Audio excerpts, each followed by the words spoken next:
नमस्कार बच्चों। आज हम जीवधारियों के विशेष गुणों के बारे में जानेंगे। ऐसे कौन से गुण हैं जो जीवधारियों को निर्जीव वस्तुओं से अलग करते हैं। सबसे पहले तो सभी जीवधारी जन्म लेते हैं, चाहे वो पशु पक्षी हो, जीव जंतु हो या पेड़ पौधे हों।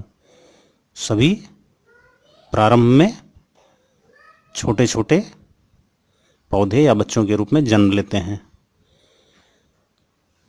उसके बाद सभी जानवरों एवं पेड़ पौधों में भी एक विशिष्ट संरचना होती है, अर्थात उनका एक विशेष स्वरूप शरीर होता है जो छोटी छोटी कोशिकाओं से बना होता है। कोशिकाओं से अंगों उपांगों का निर्माण होता है। शाखाएं, तने, जड़, पत्तियों के रूप में पेड़ पौधे बनते हैं। साथ ही सभी जीवधारी सांस लेते हैं। बिना सांस लिए कोई भी जीवधारी जीवित नहीं रह सकता है। सभी जीव जंतु नाक से सांस लेकर हवा में उपलब्ध ऑक्सीजन ग्रहण करते हैं और कार्बन डाइऑक्साइड के रूप में सांस को बाहर छोड़ देते हैं। पेड़ पौधे भी सांस लेते हैं, लेकिन जीव जंतुओं के उलट वे कार्बन डाइऑक्साइड ग्रहण करते हैं और ऑक्सीजन को बाहर छोड़ते हैं। सभी जीवधारी भोजन भी ग्रहण करते हैं, चाहे वो मनुष्य हो, दूसरे जीव जंतु हो, वे सभी भोजन ग्रहण करते हैं। पेड़ पौधे भी भोजन ग्रहण करते हैं, परंतु वे अपना भोजन स्वयं बनाते हैं और उसे ही ग्रहण करते हैं।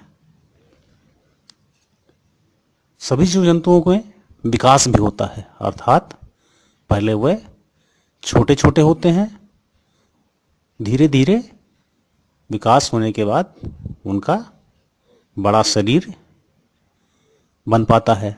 इसी तरह पौधे भी पहले छोटे छोटे पौधों के रूप में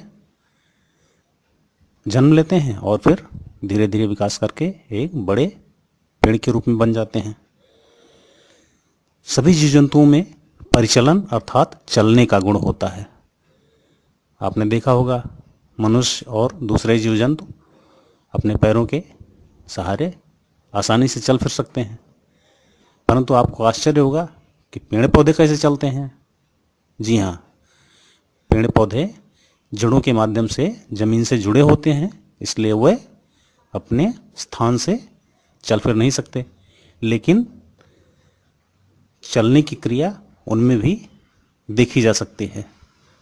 आपने तमाम पौधों को देखा होगा कि वे सूर्य की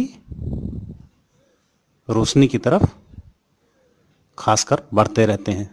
सूरजमुखी इसका एक विशेष उदाहरण है।